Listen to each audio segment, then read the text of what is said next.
Hi friends, welcome to our channel KSA Studies for All Subjects.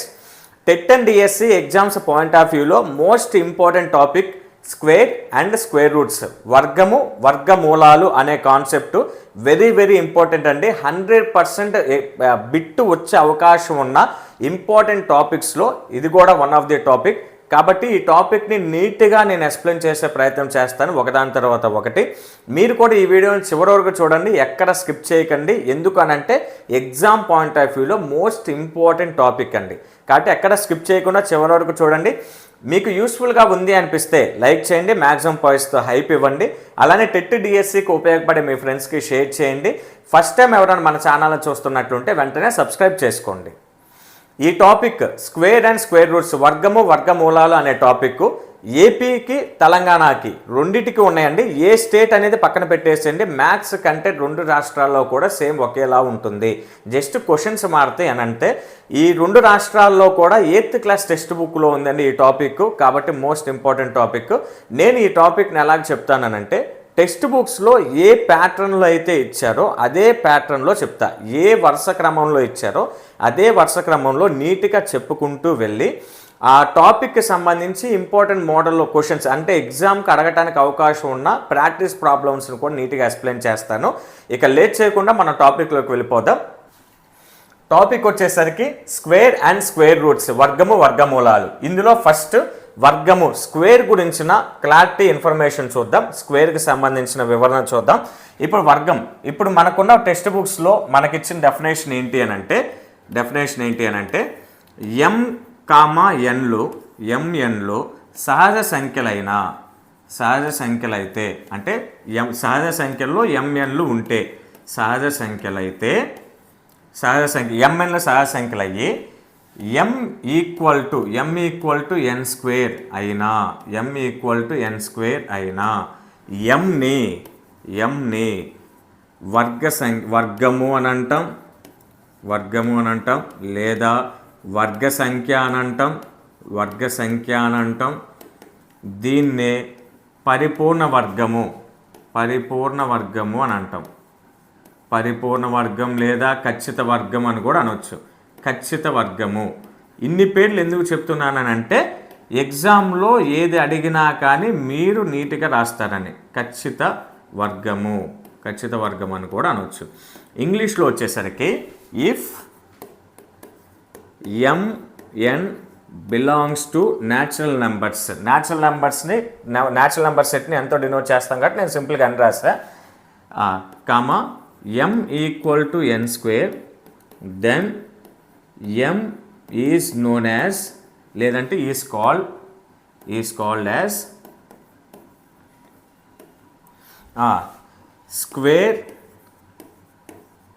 Square number or perfect square. గత text బుక్స్లో అలానే తెలంగాణలో కూడా ఈ డెఫినేషన్ ఉంది. అలానే గత ఏపీ టెక్స్ట్ బుక్స్లో ఉన్న డెఫినేషన్ కూడా ఉంది. గత టెక్స్ట్ బుక్స్లో మనకి స్క్వేర్ నెంబర్కి పర్ఫెక్ట్ స్క్వేర్కి కొద్దిగా కొంచెం డిఫరెన్స్ ఉందని చెప్పని ఇవ్వటం జరిగింది. ఇప్పుడు లేటెస్ట్గా వచ్చిన టెక్స్ట్ బుక్స్లో అయినా సెంట్రల్ టెక్స్ట్ బుక్స్లో అయినా మనకు ఉంది ఇదే. దాన్ని కూడా చెప్తాను. ఫస్ట్ ఇది నేర్చుకుందాం. ఎంఎన్లో సహజ సంఖ్యలు అయితే అంటే సహజ సంఖ్యల్లో ఎంఎన్లు ఉండి m equal to n square అయినా నేను ఎగ్జాంపుల్ చెప్తే మీకు క్లారిటీగా అర్థమైతే m equal to n square అయినా mని వర్గము లేదా వర్గ సంఖ్య లేదా పరిపూర్ణ వర్గము లేదా ఖచ్చిత వర్గము అని అంటాం. ఇంగ్లీష్లో వచ్చేసరికి if mn belongs to natural numbers m equal to n square then m is called as square number or perfect square. దీనికి ఒక ఎగ్జాంపుల్ చూద్దాం. చూడండి ఒకసారి ఎగ్జాంపుల్ చూద్దాం. 749 ఇవి రెండు కూడా న్యాచురల్ నెంబర్స్లో ఉన్నాయా లేదా? ఉన్నాయి కదా. ఇప్పుడు ఇది వచ్చేసరికి n అనుకున్నాం, ఇది వచ్చేసరికి m అనుకున్నాం. 49 equal to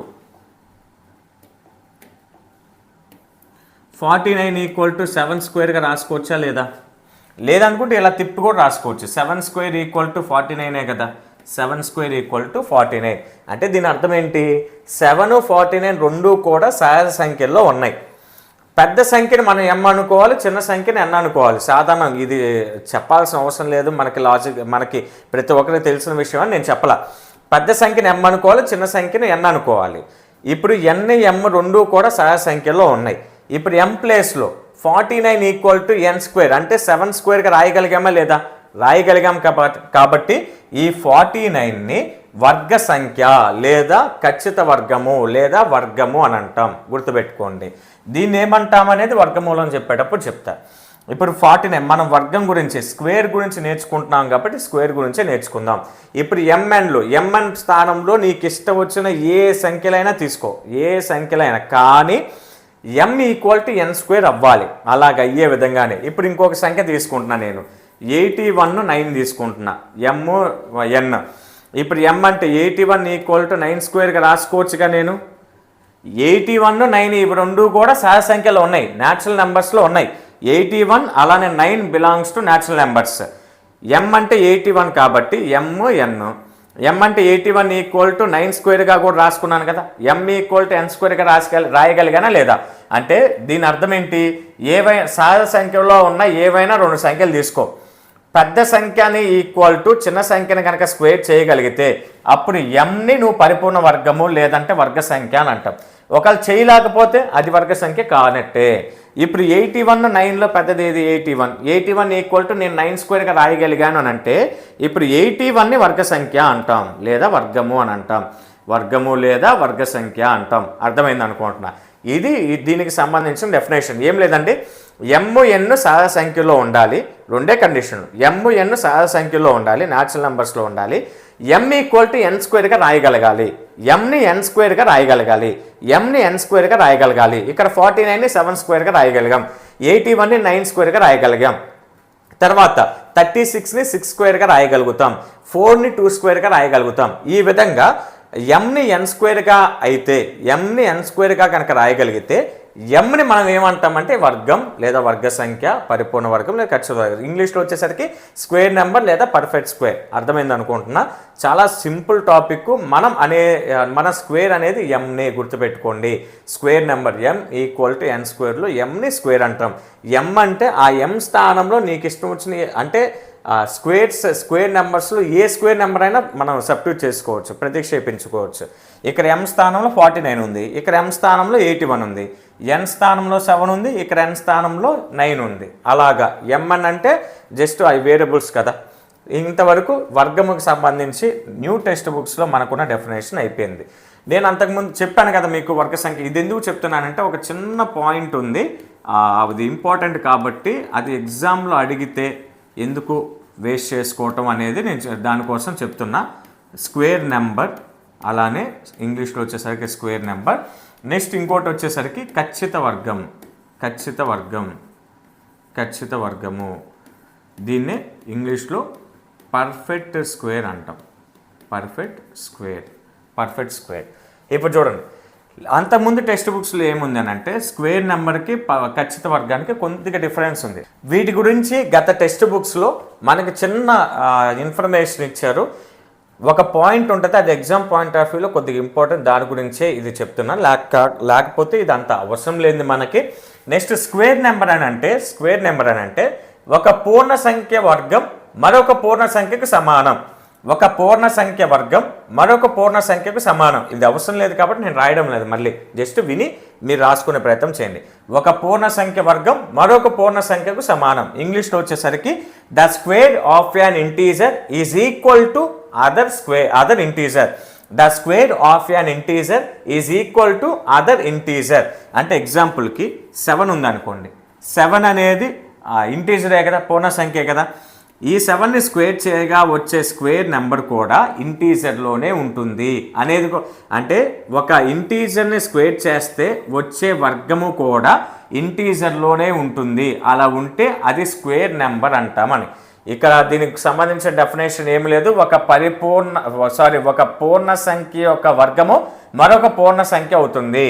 the square of an integer is equal to other integer. ఇక్కడ వచ్చేసరికి ఖచ్చిత వర్గం. ఇక్కడ నేను పూర్ణ సంఖ్య అంటున్నా. అంటే ఇక్కడ మనకి గుర్తుండాల్సింది పూర్ణ సంఖ్యల వరకే ఇచ్చారు. పూర్ణ సంఖ్య ఒక పూర్ణ సంఖ్య వర్గము మరొక పూర్ణ సంఖ్యకు సమానమైతే అది స్క్వేర్ నెంబర్ అని. తర్వాత ఖచ్చిత వర్గకు వచ్చేసరికి అకర్ణీయ సంఖ్య ఇస్తారు. అకర్ణీయ సంఖ్య అంటే దీని అర్థం ఏంటి? ఒక అకర్ణీయ సంఖ్య వర్గము మరొక అకర్ణీయ సంఖ్యకు సమానం. The square of an rational number is equal to other rational number. The square of an rational number is equal to other rational number. ఒక అకర్ణీయ సంఖ్య వర్గము మరొక అకర్ణీయ సంఖ్యకు సమానం అని ఇచ్చాడు. అంటే లాస్ట్ ప్రీవియస్ సిలబస్ అండి ఇది, అందుకే దీని గురించి అంత ఎక్కువగా చెప్పట్లా. మనకి ఎగ్జామ్ పాయింట్ ఆఫ్ వ్యూలో కూడా అవసరం లేదు. మనకేం అవసరం అని అంటే ఇక్కడ చూడండి, వర్గ సంఖ్యలన్నీ కూడా ఖచ్చిత వర్గం అవుతాయి. వర్గ సంఖ్యలన్నీ కూడా ఖచ్చిత వర్గాలు అవుతాయి. గుర్తుపెట్టుకోండి, వర్గ సంఖ్యలన్నీ కూడా ఖచ్చిత వర్గంలో అవుతాయి. అంటే స్క్వేర్ నెంబర్స్ అన్నీ కూడా పర్ఫెక్ట్ స్క్వేర్ నెంబర్స్ అవుతాయి. అలానే దీనికి reverse, perfect square numbers perfect squares అన్నీ కూడా స్క్వేర్ నెంబర్స్ అవ్వాల్సిన అవసరం లేదు. అవ్వకూడదు అని అట్లా, అవ్వాల్సిన అవసరం లేదు అని అంటున్నా. మళ్ళీ చెప్తున్నా, వర్గ సంఖ్యలన్నీ ఖచ్చిత వర్గాలు అవుతాయి. వర్గ సంఖ్యలన్నీ ఖచ్చిత వర్గాలు అవుతాయి. స్క్వేర్ నెంబర్స్ అన్నీ పర్ఫెక్ట్ స్క్వేర్స్ అవుతాయి. తర్వాత పర్ఫెక్ట్ స్క్వేర్స్ అన్నీ కూడా స్క్వేర్ నెంబర్స్ అవ్వాల్సిన కండిషన్ ఏమీ లేదు, రూల్ ఏం లేదు. అవ్వచ్చు, అవ్వకపోవచ్చు. అంటే ఖచ్చిత వర్గాలన్నిటినీ మన వర్గ సంఖ్యలు అనకూడదు. కొన్ని వర్గ సంఖ్యలు అవుతాయి, కొన్ని అవ్వవు. అంటే ఖచ్చిత వర్గాలన్నీ వర్గ సంఖ్యలు అవ్వనవసరం లేదు అని అర్థం. ఖచ్చిత వర్గాలన్నీ వర్గ సంఖ్యలు అవ్వనవసరం లేదు. పర్ఫెక్ట్ స్క్వేర్స్ అన్నీ కూడా స్క్వేర్ నెంబర్స్ అవ్వాల్సిన అవసరం లేదు. అవుతాయి, అవ్వకపోతాయి. ఈ వ్యత్యాసం ఎక్కడి నుంచి వచ్చింది? ఇదిగోండి, ఇక్కడి నుంచి వచ్చింది చూడండి. పూర్ణ సంఖ్యలు, అకర్ణీయ సంఖ్యలు, ఇంటీజర్స్, రేషనల్ నెంబర్స్ గురించి మనకు తెలుసు కదా. ఇంటీజర్స్లో ఉన్న ఆ నెంబర్స్ అన్నీ కూడా రేషనల్ నెంబర్స్లో ఉంటాయి. రేషనల్ నెంబర్స్లో ఉన్నవన్నీ ఇంటీజర్స్లో ఉన్నవంటే రైట్ అవుద్దా? అవ్వదు కదా. అన్ని ఇంటీజర్స్లో ఉన్నవన్నీ కూడా రేషనల్ నెంబర్స్లో ఉంటాయి. అంటే పూర్ణ సంఖ్యల్లో ఉన్నవన్నీ కూడా అకర్ణీయ సంఖ్యల్లో ఉంటాయి. రేషనల్ నెంబర్స్లో ఉన్నవే అంటే అకర్ణీయ సంఖ్యలో ఉన్నవన్నీ పూర్ణ సంఖ్యల్లో ఉంటావా? ఉండవు సార్. ఏమేమి ఉండవు? ఫ్రాక్షన్స్ ఉండవు, డెసిమల్ పాయింట్స్ ఉండవు. అంతేనా? ఇప్పుడు 2/3 అనేది రేషనల్ నెంబర్లో ఉంటుంది. దీంట్లో ఉంటుందా? పూర్ణ సంఖ్యలో ఉండదు. అందుకే ఈ వేరియేషన్ వచ్చింది. ఈ వ్యత్యాసం వచ్చిన దానికి కారణం ఏంటంటే ఇక్కడ పూర్ణ సంఖ్యలు, ఇక్కడ అకర్ణీయ సంఖ్యలు. మళ్ళీ ఇంకొకసారి ఫైనల్గా ఈ పాయింట్ చెప్పి నేను క్లోజ్ చేస్తా. వర్గ సంఖ్యలన్నీ కూడా అన్నీ కూడా ఖచ్చిత వర్గాల్లో ఉంటాయి. లేదంటే వర్గ సంఖ్యలన్నింటినీ ఖచ్చిత వర్గం అనొచ్చు, తప్పేం లేదు. కానీ ఖచ్చిత వర్గాలన్నీ కూడా వర్గ సంఖ్యల్లో ఉండవు. లేదనుకుంటే ఖచ్చిత వర్గాలన్నింటినీ కూడా వర్గ సంఖ్యలు అనకూడదు. అలానే ఖచ్చిత వర్గాలన్నీ కూడా వర్గ సంఖ్యల్లో ఉండనవసరం లేదు. ఈ తేడా దేనివల్ల వచ్చింది? స్క్వేర్ నెంబర్స్ వచ్చేసరికి ఇంటీజర్స్కి సంబంధించి, పర్ఫెక్ట్ స్క్వేర్ వచ్చేసరికి రేషనల్ నెంబర్స్ కదా. ఇక్కడ పూర్ణ సంఖ్యలో ఉన్నవన్నీ కూడా అకర్ణీయ సంఖ్యల్లో ఉంటాయి. కానీ అకర్ణీయ సంఖ్యలో ఉన్నవన్నీ పూర్ణ సంఖ్యలో ఉంటాయా? ఉండవు. రేషనల్ నెంబర్స్లో ఉన్నవన్నీ ఇంటీజర్స్లో ఉంటాయా? ఉండవు. ఏముండవు? ఫ్రాక్షన్స్, డెసిమల్స్ ఉండవు కదా, టెర్మినేటింగ్ డెసిమల్స్ అవి ఉండవు కదా. కాబట్టి ఈ వ్యత్యాసం రావడానికి కారణం ఇవి రెండు. ఇంకా ఎగ్జామ్ పాయింట్ ఆఫ్ వ్యూలో ప్రీవియస్కి ఇంతకు మించి ఎక్కువ మనకు అవసరం లేదు. ఒకటే పాయింట్ అక్కడ ఏమి ఇస్తారంటే ట్రూ ఆర్ ఫాల్స్లో ఇస్తారు. వర్గ సంఖ్యలన్నింటినీ ఖచ్చిత వర్గాలు అనొచ్చా? అలానే ఖచ్చిత వర్గాలన్నింటినీ వర్గ సంఖ్యలు అనొచ్చా అంటే ఖచ్చిత వర్గాలన్నీ పర్ఫెక్ట్ స్క్వేర్స్ అన్నిటినీ కూడా స్క్వేర్ నెంబర్స్ అనాల్సిన అవసరం లేదు. ఖచ్చిత వర్గాలలో వర్గ సంఖ్యలో లేనివి కూడా ఉంటాయి. ఎగ్జాంపుల్కి ఇక్కడ చూడండి, నేను 2/3 స్క్వేర్ అన్నా, స్క్వేర్ చేస్తే 4/9 అవుతుంది. 4/9 అనేది వర్గ సంఖ్యలో ఉంటుందా? 4/9 అనేది వర్గ సంఖ్యలో ఉంటుంది. ఇక్కడ ఇచ్చిన డెఫినేషన్ బట్టి పూర్ణ సంఖ్యలో 4/9 అనేది ఉంటుందా? ఉండదు. అకర్ణీయ సంఖ్యలో ఉంటుందిగా. తర్వాత ఎగ్జాంపుల్కి 2.5 స్క్వేర్ అని రాసా. 2.5 స్క్వేర్ అంటే 6.25గా, అంతేనా? ఇప్పుడు ఇది వచ్చేసరికి పర్ఫెక్ట్ స్క్వేర్ అవుతుంది. కానీ వర్గ సంఖ్య అవుతుందా? స్క్వేర్ నెంబర్ అవుతుందా? అవ్వదు. ఇక్కడ ఇచ్చిన డెఫినేషన్ బట్టి అవ్వదు. గుర్తుపెట్టుకోండి. ఇక్కడ 7 స్క్వేర్ అంటే 49 అని రాసాం మనం. 7 స్క్వేర్ 49 అంటే వర్గ సంఖ్య అవుతుంది. ఇప్పుడు 7 స్క్వేర్ 49 అనేది ఖచ్చిత వర్గంలో ఉండదా? పర్ఫెక్ట్ స్క్వేర్ అనకూడదా? దీన్ని అనొచ్చు. గుర్తుపెట్టుకో. కారణం ఏంటి? ఇంటీజర్స్ అన్నీ రేషనల్ నెంబర్స్లో ఉంటాయి కదా. పూర్ణ సంఖ్యలన్నీ కూడా అకర్ణీయ సంఖ్యలో ఉంటాయి కదా. ఇంకా దీనికి ఇంతకు మించి టైం వేస్ట్ చేయడం అవసరం లేదు. ఒకటే గుర్తుపెట్టుకో, వర్గ సంఖ్యలన్నీ కూడా ఖచ్చిత వర్గాలు అనొచ్చు లేదా ఖచ్చిత వర్గాల్లో ఉంటాయి. ఖచ్చిత వర్గాల్లో ఉన్నవన్నీ కూడా వర్గ సంఖ్యలో ఉండాలని లేదు, ఉండొచ్చు ఉండకపోవచ్చు, ఉండనవసరం లేదు అని గుర్తుపెట్టుకో చాలు. ఇంతటితో వర్గానికి సంబంధించి స్క్వేర్కి సంబంధించి న్యూ టెక్స్ట్ బుక్లో ఓల్డ్ టెక్స్ట్ బుక్లో ఉన్న డెఫినేషన్స్ అన్నీ మనకు క్లారిటీగా అర్థమైపోయినాయి. తర్వాత టెక్స్ట్ బుక్లో నెంబర్ ఇచ్చి దాన్ని నార్మల్ మెథడ్లో స్క్వేర్ చేయకుండా ట్రిక్స్ని యూజ్ చేసి ఆన్సర్ ఎలా రాయాలి అనేది కూడా ఇచ్చాడు. కాబట్టి మనం ఒకటే స్టార్టింగ్గా చెప్పాను నేను, ఈ టాపిక్ని టెక్స్ట్ బుక్లో ఏ ప్యాటర్న్లో అయితే ఏ అమరికలో అయితే ఇచ్చారో అదే వరుస క్రమంలో చెప్పుకుంటూ వెళ్దాం, అప్పుడే నీట్గా ఉంటుంది. టెక్స్ట్ బుక్లో అద్భుతంగా ఇచ్చారు ఈ టాపిక్. కాబట్టి ఇప్పుడు ఫర్ ఎగ్జాంపుల్ నీకు కంపల్సరీగా 10 స్క్వేర్లు రావాలి. 1 స్క్వేర్ అంటే 1 నీకు తెలుసు, 2 స్క్వేర్ అంటే 4, 3 స్క్వేర్ అంటే 9, 4 స్క్వేర్ అంటే 16, ఇవన్నీ మీకు వచ్చు కదా. 5 స్క్వేర్ అంటే 25, రాకపోయినా ఖచ్చితంగా నేర్చుకోవాలా. 10 స్క్వేర్స్ నేర్చుకుంటే చాలు. అంటే ఓపిక ఉంటే మీకు కనుక ఇంట్రెస్ట్ ఉంటే 30 నార్మల్గా అయితే 10 స్క్వేర్తో సరిపోతాయి అని చెప్పకూడదు. 30 స్క్వేర్స్ మినిమం నేర్చుకోవాలి, కనీసం 30 స్క్వేర్స్ నేర్చుకోవాలి. ఒకవేళ నేర్చుకొని గుర్తుండవు సార్ అనుకుంటే కనీసం 10 నేర్చుకోండి. ఈ 10 టేబుల్స్లోనే ఉంటాయి కదా, మనం చిన్నప్పుడు నేర్చుకునే ఎక్కాల్లోనే ఉంటాయి. కాబట్టి నేను ఈ 10 అంటున్నా. ఈ 10 నేర్చుకుంటే సరిపోతాయి అని అంటే సరిపోతాయి, కానీ 100% అంటే ఫాస్ట్గా చేయటానికి కుదరదు. మనం కనీసం 30 స్క్వేర్స్ అన్న నేర్చుకుంటేనే యూజ్ ఉంటుంది. ఒకవేళ 30 స్క్వేర్స్ నేర్చుకోలేను సార్ అని అనుకుంటే కనీసం 10 నేర్చుకో. అక్కడి నుంచి మనం ఇప్పుడు నేను చెప్పే ట్రిక్ని యూజ్ చేసి మీరు ఏ 2 డిజిట్ నెంబర్ స్క్వేర్ ఇచ్చినా లేదా 3 డిజిట్ నెంబర్ స్క్వేర్ ఇచ్చినా మీరు చేసేయచ్చు. అక్కడ నుంచి చూడండి, ఇప్పుడు ఫర్ ఎగ్జాంపుల్ ఇవన్నీ మీకు వచ్చు కాబట్టి నేను డిలీట్ చేసేస్తున్నా. ఇప్పుడు 2 డిజిట్ నెంబర్ నుంచి 2 అంకెల సంఖ్యని వర్గం చేయమంటే, స్క్వేర్ చేయమంటే ట్రిక్ వచ్చేసరికి చూడండి 2 అంకెల సంఖ్య వర్గం. ఇప్పుడు ఫర్ ఎగ్జాంపుల్ నేను 98 స్క్వేర్ అని ఇచ్చా. ఫస్ట్ చిన్నది రాద్దాం, ఎందుకనంటే మన మైండ్ సెట్ మనకు వచ్చిన దాన్నే ఖచ్చితంగా వింటాం. కొంచెం కన్ఫ్యూజన్ అయినా కానీ దాన్ని వదిలేస్తాం. అందుకే ఫస్ట్ చిన్నది రాద్దాం. మనకి ఇక్కడ టెక్స్ట్ బుక్లో 2 ట్రిక్స్ ఇచ్చారు. 2 డిజిట్ నెంబర్ని యాక్చువల్ స్క్వేర్ మెథడ్లో కాకుండా షార్ట్ కట్ని యూస్ చేసి ఎలాగ ఆన్సర్ రాయాలి. తర్వాత 2 డిజిట్లోనే 1s ప్లేస్లో కనుక 5 ఉంటే షార్ట్ కట్ ఏంటో కూడా ఇచ్చారు, ట్రిక్ ఇచ్చారు. ఈ రెండింటి గురించి చెప్పుకొని నెక్స్ట్ టాపిక్లోకి వెళ్ళిపోదాం. ఫస్ట్ ఇక్కడ నేను 19 స్క్వేర్ అని రాశానండి. 19 స్క్వేర్ ఎంత, చిన్న దగ్గర నుంచి నేర్చుకుంటూ వెళ్దాం. ఇక్కడ చూడండి ఒకసారి. ఫస్ట్ మనం ఏం చేయాలి, 19లో 1s ప్లేస్లో ఎవరున్నారు, 9 ఉంది. కాబట్టి 9 స్క్వేర్ అంటే 81 అని నీకు తెలుసు కదా, 81 అని తెలుసు. 1 ఇక్కడ రాసుకో, 8ని బయట రాసుకో. అంటే నీకు అర్థం కావాల్సింది ఏంటంటే ఒకదాన్ని లోపల రాసుకొని ఇంకో దాన్ని బయట వేయాలి, ఒకదాన్ని లోపల రాసుకోవాలి ఇంకో దాన్ని బయట రాయాలి. అంటే క్యారీ ఫార్వర్డ్ చేయాలి అని మన పరిభాషలో సింపుల్గా ఉంటుందని చెప్పి నేను అలా చెప్పా. ఒకటి లోపల రాసుకోవాలి, ఇంకోటి క్యారీ ఫార్వర్డ్ చేసుకోవాలి. ఇప్పుడు నేను ఫస్ట్ 19 అంటే 2 డిజిట్ నెంబర్, 1s ప్లేస్లో ఎవరున్నారు, 9 ఉంది. 9ని స్క్వేర్ చేస్తే ఎంత, 81. నేనేం చెప్పా, 1s ప్లేస్లో ఉన్నది రాసుకోవాలి, మిగిలిందంతా బయట రాసుకోవాలి. మిగిలిందంతా అంటున్నా, గుర్తుపెట్టుకో. 10s ప్లేస్లో ఉన్నది అనటంలా. ఇక్కడ అంటే 2 డిజిట్స్ వచ్చినాయి కాబట్టి ఒకటి లోపల ఒకటి బయట అంటాం, అక్కడ కాదు. ఒకవేళ 3 వస్తే, అందుకని ఎలా గుర్తుపెట్టుకోవాలంటే నువ్వు 1s ప్లేస్లో ఉన్న దాన్ని లోపల రాసుకొని మిగిలిందంతా క్యారీ ఫార్వర్డ్ చేయాలి. 81లో 1 ఇక్కడ రాసుకున్నావు, 8 బయట రాసావు.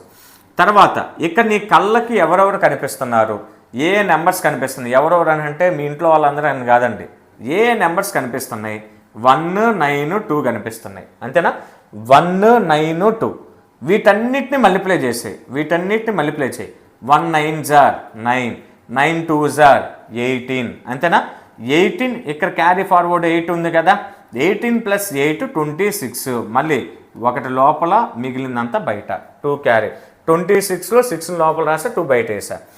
తర్వాత ఇక్కడ ఎవరున్నారు, ఇంకా అక్కడగా 1s ప్లేస్లో 10s ప్లేస్లో 1 ఒక్కటే ఉంది. 1 స్క్వేర్ ఎంత, 1. 1 + 2 ఎంత, 3. ఆన్సర్ అంతా ఇప్పుడు 361.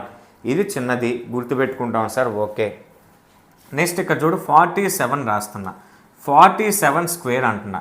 ఏ స్క్వేర్ అయినా పర్లా, 3 డిజిట్ నెంబర్ అయినా పర్లేదు. కాకపోతే ముందు 2 డిజిట్ నెంబర్, మనకి టెక్స్ట్ బుక్లో ఇచ్చింది 2 డిజిట్ నెంబర్ గురించే ఇచ్చాడు. ముందు అది చెప్పుకున్న తర్వాత 3 డిజిట్ నెంబర్ చూద్దాం. ఇప్పుడు 47 స్క్వేర్ నార్మల్గా 47 ఇంటూ 47 ఇలా వేసుకొని అన్నీ చేసే బదులు ఈ ట్రిక్ చాలా బాగా యూజ్ అవుతుంది. జాగ్రత్తగా వినండి. ఫస్ట్ ఏం చేయాలి, మనం ఒకట్ల స్థానంలో ఉన్న అంకెని చూడాలి. ఎవరున్నారు, 7 ఉంది. 7 స్క్వేర్ ఎంత, 49. 9 లోపల 4 బయట, ఒకట్ల స్థానంలో ఉన్న 9 లోపల రాసా, మిగిలింది క్యారీ ఫార్వర్డ్ చేశా. నెక్స్ట్ నాకు ఏ నెంబర్స్ కనిపిస్తున్నాయి, 4, 7, 2 కనిపిస్తుంది సార్. 2 కూడా ఉంది కదా, ఇక 9 కూడా కనిపిస్తుంది సార్ అనకండి. ఇది ఆన్సర్లోది. క్వశ్చన్లో నీకు ఏ నెంబర్స్ కనిపిస్తున్నాయో చూడు. 4, 7, 9 కనిపిస్తున్నాయి సార్. వీటిని ఏం చేయాలి, మల్టిప్లై చేయాలి సార్. 2 7 సార్ అంత 14. తర్వాత లేదంటే ఇలా మల్టిప్లై చేసుకో, పర్లేదు. 4 7 సార్ 28. 28 2 సార్ 56. ఇక్కడ 4 క్యారీ అవుతుంది కదా, 56 + 4 ఎంత, 60. 0 లోపల 6 బయట, 60లో 0 లోపల రాసి 6 క్యారీ ఫార్వర్డ్ చేశా. తర్వాత ఇక 10లో స్థానంలో ఉన్న 4. 4 స్క్వేర్ అంటే ఎంత, 4 4 జా 16. 16 + 6 ఎంత, 22. 16 + 6 22. ఆన్సర్ ఎంత అవుతుంది, 2209. 47 స్క్వేర్ అంటే 2209. ఇంకొక స్క్వేర్ చేద్దాం, ఇంకోటి చేద్దాం. 86 స్క్వేర్ అని ఇచ్చాను అనుకోండి. 86 స్క్వేర్ దీన్ని ఎలా చేస్తాం, ఫస్ట్ సేమ్ ఒకట్ల స్థానంలో ఉన్న అంకె ఎవరు, 6. 6ని స్క్వేర్ చేస్తే ఎంత, 36. 6 లోపల 3 బయట, అంతేనా. తర్వాత ఎవరెవరు కనిపిస్తున్నారు ఇక్కడ, 8 6 2 కనిపిస్తుంది. వీటన్నిటిని ఏం చేయాలి, మల్టిప్లై చేయాలి. మల్టిప్లై చేస్తే ఎంత, 8 6 జార్ 48. 48 2 జార్ 96, అంతే కదా. 8 6 జార్ 48. 48 2 జార్ 96. 96 ఇక 3 క్యారీ అవుతుంది కాబట్టి 96 + 3 99, అంతేనా. 96 అయినా. 8 6 జార్ 48. 2 జార్ 96 + 3 అంటే 99. ఒక 9 లోపల, ఇంకో 9 బయట. తర్వాత 10th ప్లేస్లో ఎవరున్నారు, 8 ఉంది. 8 స్క్వేర్ అంటే 64. 64 + 9 అంత, 73. 64 + 9 అంత, 73. 7396 ఆన్సర్ అవుతుంది. ఇక ఏమిచ్చినా కానీ మీరు ఇలా చేసేయచ్చు. ఎగ్జాంపుల్కి ఇంకా ఫైనల్గా 99 స్క్వేర్ ఇచ్చానండి. 99 స్క్వేర్ ఇచ్చా. ఏం చేద్దాం, ఫస్ట్ ఒకట్ల స్థానంలో ఉన్న 9 చూడండి సార్. 9 9 sir 81 sir. 8 బయట వేసే, 1 లోపల వేసే. తర్వాత నాకు ఇక్కడ 9 9 2 కనిపిస్తుంది సార్. వాటన్నిటిని మల్టిప్లై చేయమన్నావు కాబట్టి చేస్తున్నా. 9 9 సార్ 81. 81 2 సార్ 162, అంతేనా. 82 సార్ 160. 8 2 సార్ 16 కదా. 81 2 సార్ 162 సార్. 162 + 8 ఎంత, 170. 0 లోపల రాసుకో, మిగిలిందంతా బయట. అందుకే ఇక్కడ నేను చెప్పింది, ఇక్కడ 3 అంకెల సంఖ్య వచ్చింది కదా, ఒకటినే మనం లోపల రాసుకోవాలి, మిగిలిందంతా బయట రాయాలి. ఇది అయిపోయింది. ఇంకా 17 ఉంది. ఇక ఎవరిని చూడాలి, 10లో స్థానంలో ఉన్న 9ని చూడాలి సార్. 9 స్క్వేర్ అంటే 81. 81 + 17 ఎంత, 81 + 17. 81 + 17 అంటే 98. 81 + 17 98 అంటే 9801 ఆన్సర్ అవుతుంది. 9801 ఆన్సర్ అవుతుంది. ఇక ఏ 2 డిజిట్ నెంబర్ ఇచ్చినా మీకు ఇంక ఇదే ఇంకా ఫైనల్గా ఒకటి రాద్దాం. 54 స్క్వేర్. 54 స్క్వేర్ లేదనుకుంటే ఒక నిమిషం, 51 స్క్వేర్ అడిగారు అనుకోండి. చూడండి ఒకసారి, 51 స్క్వేర్. 1 స్క్వేర్ అంతా 1. ఇంకా బయట రాయడానికి ఏం లేకపోతే ఆ ఒకటే రాసేయి, ప్రాబ్లమే లేదు. 1 స్క్వేర్ అంటే 1. ఇక నీ కళ్ళకి 5 1 2 కనిపిస్తున్నాయి. వీటన్నిటిని మల్టిప్లై చేయాలి. 5 1 జార్ 5. 5 2 జార్ 10. 0 లోపల 1 బయట, అంతేనా, డౌట్ ఏం లేదు. ఇక ఇక్కడ 5 ఉంది. 5 స్క్వేర్ అంటే 25. 25 + 1 26. 25 + 1 26. ఆన్సర్ ఎంత, 2601. ఇంతటితో ఇంకా 2 డిజిట్ నెంబర్స్ ఇంకెన్ని చేసినా ఇంక ఇదే కాబట్టి ప్రాబ్లం ఏం లేదు మనకి. ఇంకా మిగిలిందంతా కూడా ఇదే మెథడ్. సరే ఒకవేళ 3 డిజిట్ నెంబర్ ఇస్తే ఒకసారి బ్లర్ వస్తుందో లేదో ఒకసారి చెక్ చేసి చూడు. 123 స్క్వేర్ అని ఇచ్చా. 123 స్క్వేర్ అని ఇచ్చా, చెక్ చేయ ఒకసారి. అలానే 146 స్క్వేర్. ఈ రెండు ఇందాక 2 డిజిట్ నెంబర్స్ ఇచ్చాను, అర్థమైపోయింది మీకు. 2 డిజిట్ నెంబర్స్లో మనం ఏం చేసాం, వన్స్ ప్లేస్లో ఉన్న డిజిట్ని 10s ప్లేస్లో ఉన్న డిజిట్స్ని 2 పార్ట్స్గా డివైడ్ చేసాం. ఇప్పుడు వన్స్ ప్లేస్లో ఉన్నదాన్ని ఒకటి, అలానే మిగిలిందంతా కూడా ఒక భాగంగా తీసుకోవాలి. మిగిలిందంతా ఒక భాగం. ఇప్పుడు ఒకట్ల స్థానంలో ఎవరున్నారు? 3 ఉంది కాబట్టి 3ని స్క్వేర్ చేస్తే 9. 3 స్క్వేర్ అంటే 9. నెక్స్ట్ నీకు కళ్ళకి ఎవరెవరు కనిపిస్తున్నారు? 12, 3, 2 కనిపిస్తుంది సార్. 12 3ల 36, 12 3 సార్ 36, 36 2 సార్ ఎంత? 72, 72, 7 బై లోపల 7 బయట 2 లోపల. ఇక క్యారీ ఫార్వర్డ్ ఏం లేదు కాబట్టి వదిలేసేయండి, అంటే యాడ్ చేయాల్సి. ఇక్కడ 3 స్క్వేర్ అంటే 9 ఒకటే కదా వచ్చింది, 7 బయటకు వెళ్ళింది. నెక్స్ట్ ఎవరున్నారు? 12 ఉంది. 2 గ్రూప్గా చేసాం. ఒకట్ల స్థానంలో ఉన్నది ఒక గ్రూపు, 10ల స్థానం 100ల స్థానంలో ఉన్న దాన్ని ఒక గ్రూప్ చేసాం. 12 స్క్వేర్ అంటే 144, అంతేనా? 144. అందుకే నేను చెప్పింది 30 స్క్వేర్లు కనుక వస్తే ఏది ఇచ్చినా చేయొచ్చు. అయితే మనకి ఎగ్జామ్ పాయింట్ ఆఫ్ వ్యూలో ఇంతవేం అడగరు, అంటే రిలేషన్స్ అడుగుతారు, ఏది పెద్దది ఏది చిన్నది అలాగా. కాకపోతే ఇవి మనకి టెక్స్ట్ బుక్స్ లేవు, కానీ మీకు యూస్ అవుతాయి అని చెప్తున్నా. జస్ట్ ఈ 2 చెప్పేసి క్లోజ్ చేస్తా. ఏ 3 డిజిట్ నెంబర్ అన్నా కూడా అంతే. ఒకట్ల స్థానంలో ఉన్నదాన్ని ఒక పార్ట్గా తీసుకోవాలి, ఒక గ్రూప్గా తీసుకోవాలి, మిగిలిందంతా ఒక దానిగా తీసుకోవాలి. టెన్స్ ప్లేస్లోది, 100 ప్లేస్లోది. తర్వాత 144 + 7 ఎంత? 144 + 7 అంట 151. 151 ఆన్సర్ ఏమవుతుంది? 15,129 ఆన్సర్ అవుతుంది. నెక్స్ట్ చూడండి, ఇక్కడ కూడా 6 ఒక్కటి ఒక గ్రూపు, 14 ఒక్కటి ఒక గ్రూపు, 14 ఒక గ్రూపు. 6 స్క్వేర్ అంటే 36, 6 అలా రాసా. 3 ఎక్కడ రాయాలి? బయట రాయాలి. తర్వాత 14 6 అంటే 84, 84 2 168, 168, 168 + 3 అంటే 171. 1 ఇక్కడ రాస్తాం, 17 ఇక్కడ రాస్తాం. 14 6 84, తర్వాత 84 2 168, 168 + 3 171, 1 లోపల 17 బయట రాసాం. నెక్స్ట్ 14 స్క్వేర్ అంటే 196, 14 స్క్వేర్ అంటే 196. ఇక్కడ క్యారీ 17 అవుతుంది కదా, 196 + 17 206, 213 అవుతుంది. 213 అంటే 21,316 ఆన్సర్ అవుతుంది. అంతేగా 14 స్క్వేర్ అంటే 196 + 17 అంటే 7 యాడ్ చేస్తే 203, 10 యాడ్ చేస్తే 213 అంటే 21,316 ఆన్సర్ అవుతుంది. ఇలాగ 3 డిజిట్ నెంబర్స్ని కూడా చేయొచ్చు. మనకి టెక్స్ట్ బుక్లో ఇచ్చింది ఎవరిని? ఓన్లీ 2 డిజిట్ నెంబర్స్ని, కాబట్టి అంతవరకు చెయ్యి. ఏం లేదు, ఫస్ట్ ఇప్పుడు 49 స్క్వేర్ అంటే ఫస్ట్ 9 స్క్వేర్ చేయాలి, 1 8 బయట ఉంటుంది. తర్వాత వీటి మొత్తాన్ని కూడా మనం ఉన్నవన్నిటిని కూడా మల్టిప్లై చేయాలి. లాస్ట్లో 10ల స్థానంలో ఉన్నదాన్ని మల్టిప్లై చేయాలి, అంతే. దీనికోసం మనం మామూలుగా వేరే పద్ధతిలో చెప్తాం, కానీ చాలామంది ఏం చెప్తారంటే వేరే పద్ధతిలో చెప్తారు, మధ్యలో రాసుకోండి. ఏం లేదు, 81, 4 స్క్వేర్ అంటే 16 ఇలా రాసి వీటన్నిటిని మల్టిప్లై చేయగా వచ్చిందని ఇక్కడ రాసుకోమంటారు. ఇక్కడ రాసుకొని ఇప్పుడు యాడ్ చేయమంటారు. ఇదంతా కూడా వేస్ట్, ఇంకెందుకు, మనకి ఇక్కడ చూస్తే అర్థమైపోతుంది కదా. ఇది సింపుల్, ఒకవేళ తెలియకపోతే దాన్ని ఫాలో అవ్వండి, మీ ఇష్టం. ఇదైతే సింపుల్ మెథడ్ అని చెప్పని దీన్ని చెప్తున్నా. అంటే మనం చూసి అసలు పెన్ను పేపర్ పెట్టకుండా చేయొచ్చు ఇదైతే, దానికోసం చెప్తున్నా. ఫస్ట్ ఒకట్ల స్థానంలో చూడాలి, తర్వాత అన్నిటిని మల్టిప్లై చేయాలి, నెక్స్ట్ 10ల స్థానంలో చూడాలి. 3 అంకెల సంకేతాలే సార్. ఒకట్ల స్థానంలో చూడాలి, తర్వాత గ్రూప్ చేయాలి, 10ల స్థానాన్ని 100ల స్థానాన్ని ఒక గ్రూప్ చేయాలి, వాటన్నిటిని మల్టిప్లై చేయాలి, మళ్ళీ 10ల స్థానం 100ల స్థానంలో ఉన్నదాన్ని స్క్వేర్ చేసి చేయాలి, అంతే. ఇంకా అర్థమైంది అనుకుంటున్నా. నెక్స్ట్ వచ్చేసరికి next topic properties of square numbers, వర్గ సంఖ్యల ధర్మాలు. Properties of square numbers important అండి, వెరీ వెరీ ఇంపార్టెంట్, గుర్తుపెట్టుకోండి. దీంట్లో ధర్మాలు వచ్చేసరికి మనకి 5 ఉంటాయి. 5ని చూద్దాం ఒక్కొక్క దాన్ని వరుసగా. మనం ఈవెన్ నెంబర్స్ని వర్గం చేస్తే, అంటే సరి సంఖ్యలను కనుక వర్గం చేస్తే, స్క్వేర్ చేస్తే మనకు వచ్చేవి సరి సంఖ్యలే, ఈవెన్సే వస్తాయి, ఈవెనే వస్తుంది. అలా కాకుండా బేసి సంఖ్య వర్గం అంటే ఆడ్ నెంబర్స్ని వర్గం చేస్తే, ఆడ్ నెంబర్స్ని స్క్వేర్ చేస్తే ఆడ్ నెంబరే వస్తుంది, గుర్తుపెట్టుకోండి, బేసే వస్తుంది.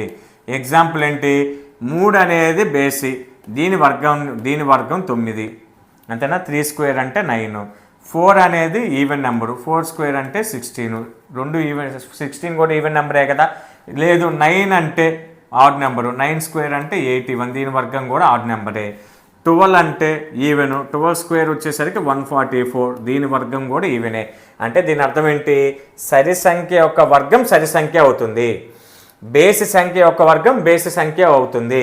The square of an even number is even, the square of an odd number is odd. అర్థమైంది అనుకుంటున్నా.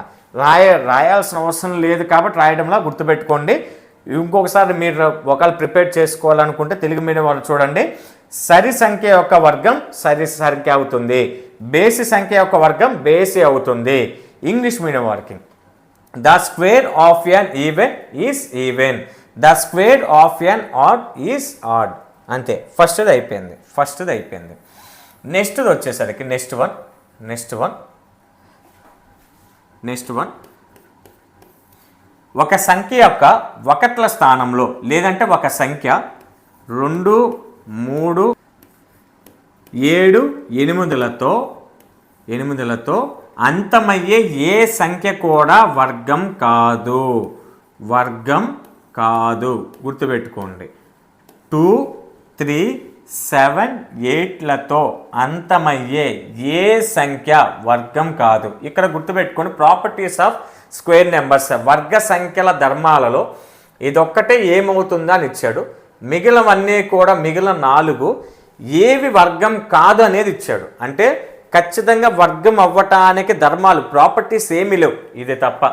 అంటే ఈవెన్ నెంబర్కి ఈవెన్ నెంబరే స్క్వేర్ వస్తుంది, ఈవెన్ నెంబర్ యొక్క స్క్వేర్ ఈవెనే అవుతుంది, ఆడ్ నెంబర్ యొక్క స్క్వేర్ ఆడే అవుతుంది అని చెప్పడం తప్ప మిగిలిన నేను రాసే 4 వర్గాల ధర్మాలకు సంబంధించి 4 వర్గ సంఖ్యల ధర్మాలు 4 ప్రాపర్టీస్ ఆఫ్ స్క్వేర్ నెంబర్స్కి సంబంధించి ఏవైతే స్క్వేర్ నెంబర్స్ కాదో అనే దానికి ఇచ్చాడు. కానీ స్క్వేర్ నెంబర్స్ అవ్వటానికి రూల్స్ ప్రాపర్టీస్ కానీ ధర్మాలు కానీ లేవు.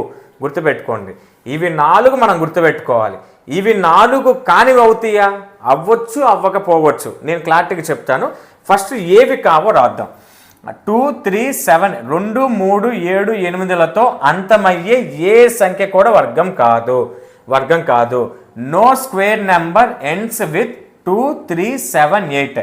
ఏ సంఖ్య కూడా ఏ వర్గ సంఖ్య కూడా 2, 3, 7, 8లతో అంతం అవ్వదు. ఇంగ్లీష్లో వచ్చేసరికి no square number ends with 2, 3, 7, 8. 2, 3, 8లతో ఏ వర్గ సంఖ్య కూడా అంతం కాదు. గుర్తుపెట్టుకోండి. అంటే ఒక సంఖ్య ఇచ్చేసి ఎగ్జాంపుల్కి ఇది ఇచ్చారు అనుకోండి.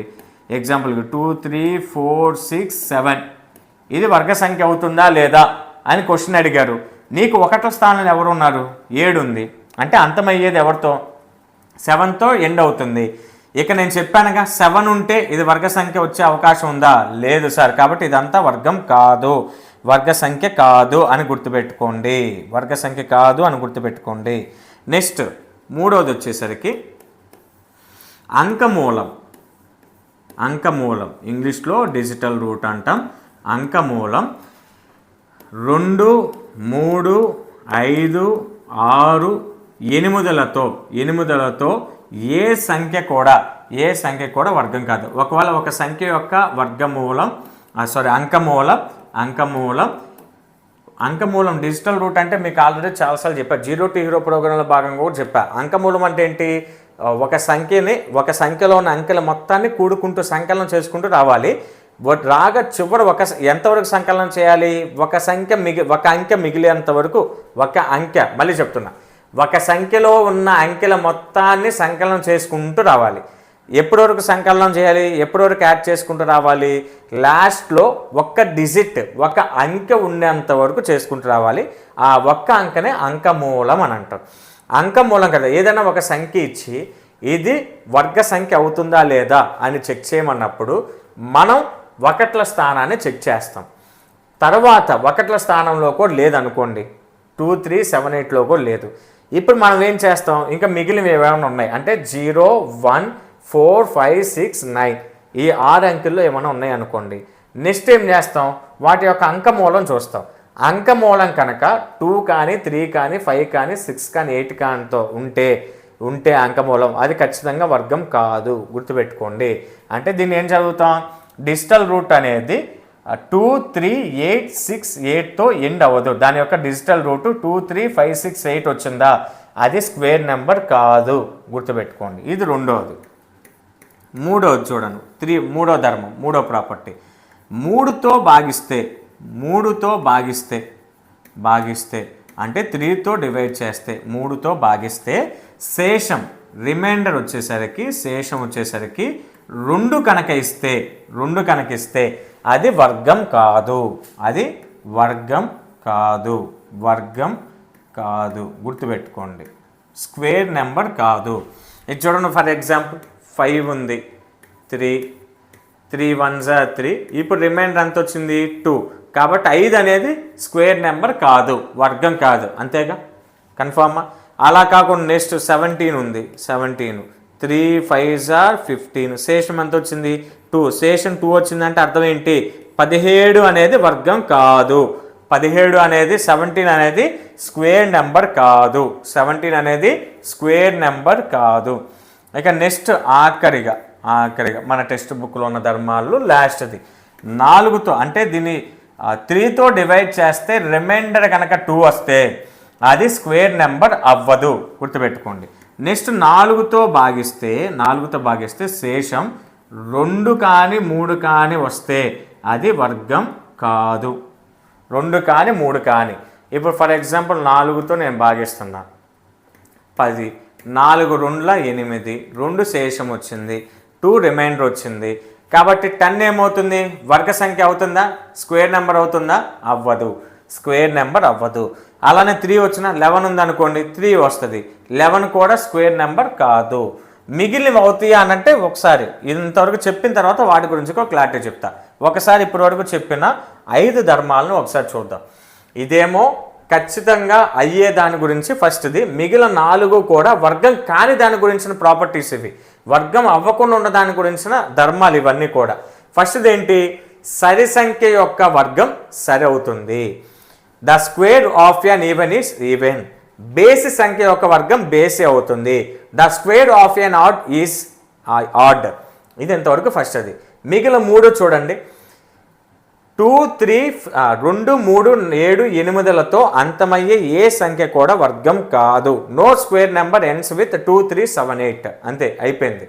తర్వాత అంకమూలం 2 3 5 6 8లతో ఉండే అంకమూలానికి కూడా వర్గం కాదు. 2 3 5 6 8లు వర్గమూలంగా ఉండకూడదు, ఉంటే అది వర్గం కాదు.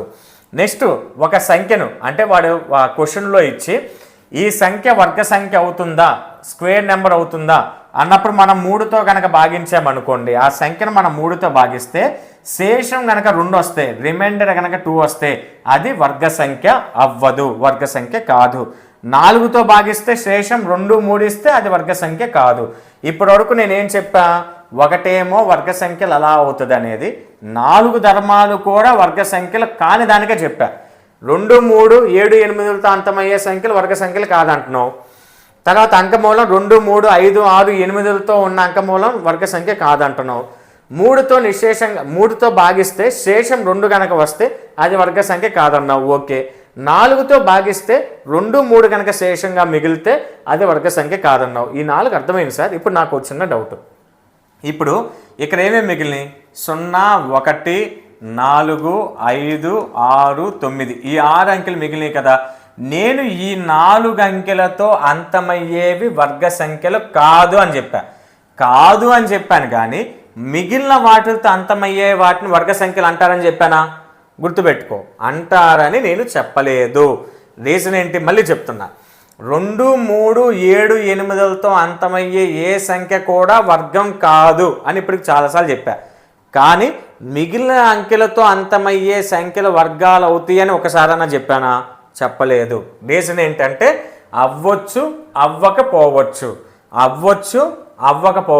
గుర్తుపెట్టుకో. ఎందుకని అవ్వచ్చు? ఇప్పుడు 81 ఉంది, 1 తీసుకుందాం. 81 వర్గమే, 9 9s are 81, ఓకే. మరి 91 అనేది వర్గం కాదుగా, వర్గ సంఖ్య కాదు కదా. 81 వర్గ సంఖ్యే, ఓకే. 9 9s are 81, 9 9 81, కాబట్టి 81 అనేది వర్గ సంఖ్యే. మరి 91 దీంట్లో కూడా 1తో ఎండ్ అయిందిగా, ఇక్కడ ఈ సంఖ్యలో కూడా 1తో అంతమైందిగా. అంటే దీని అర్థం ఏంటి? 2 3 7 8లతో అంతమయ్యే ఏ సంఖ్య కూడా వర్గం కాదు సార్. అలాగని మిగిలిన అంకెలతో అంతమయ్యే ప్రతి సంఖ్య వర్గం అవుతుందా? అవ్వదు. దాంట్లో కూడా కండిషన్స్ ఉన్నాయి. అంటే నీకు ఈ 4గిట్లో ఏ అంకె కనపడినా కళ్ళు మూసుకొని అది వర్గం కాదని కొట్టేస్తావు. ఈ 5 అంకెల్లో ఏదైనా కనిపిస్తే అప్పుడు చెక్ చేసుకుంటాం. అప్పుడు ఎలా చెక్ చేసుకుంటావు? ఇదిగో ఇలాగా నెక్స్ట్ స్టెప్లోకి వస్తావు. అంకమూలం 2 కానీ 3 కానీ 5 కానీ 6 కానీ 8 కానీ ఉంటే అది వర్గం కాదన్నావు. ఇలాగ ఒక్కొక్క దానిక ఇలా చెక్ చేసుకుంటూ వస్తావు. అర్థమైంది అనుకుంటున్నా. మళ్ళీ చెప్తున్నా, నేను వీటితో అంతమయ్యే వాటిని వర్గ సంఖ్య కాదు అన్నాను, కానీ మిగిలినవి వర్గ సంఖ్యలు అవుతాయి అనలా. మరి మిగిలిన అవుతాయా లేదనేది మనం చెక్ చేసుకోవాలి. ఇప్పుడు 81 అనేది వర్గ సంఖ్య, 91 వర్గ సంఖ్య కాదుగా. ఇప్పుడు ఇక్కడ కూడా 64 అనేది వర్గ సంఖ్య అవుతుంది. 8 8 64. మరి 74 అనేది వర్గ సంఖ్య అవుతుందా? అవ్వదుగా. 54 వర్గ సంఖ్య అవుతుందా? అవ్వదుగా. 44 వర్గ సంఖ్య అవుతుందా? అవ్వదుగా. అంటే దీని అర్థం ఏంటి? ఏ వర్గ సంఖ్య కూడా 2 3 7 8తో అంతం అవ్వదు సార్. మిగిలిన అంకెలతోనే అంతమవుద్దా? మిగిలిన ఈ 0 1 4 5 6 9లతో ఖచ్చితంగా అంతమవుద్దా అంటే కొన్ని సంఖ్యలు అంతమవుతాయి, కొన్ని అంతం కావు. కాబట్టి ప్రాపర్టీస్ ధర్మాలు అన్నీ కూడా వర్గం కాదు అనేదానికి ఇచ్చాడు, కానీ వర్గం అయ్యేవేంటో ఇవ్వాల. రీజన్ ఏంటంటే ఇదిగో ఇలా కండిషన్స్ ఉన్నాయి. అందుకని ఇక్కడ కూడా అంతే. డిజిటల్ రూట్ అంకమూలం 2 3 5 6 8 వచ్చేవి వర్గ సంఖ్యలు కాదన్నా. మరి 0 1 0 తీసే 1 4 7 9 వస్తే చెక్ చేయాలి నువ్వు.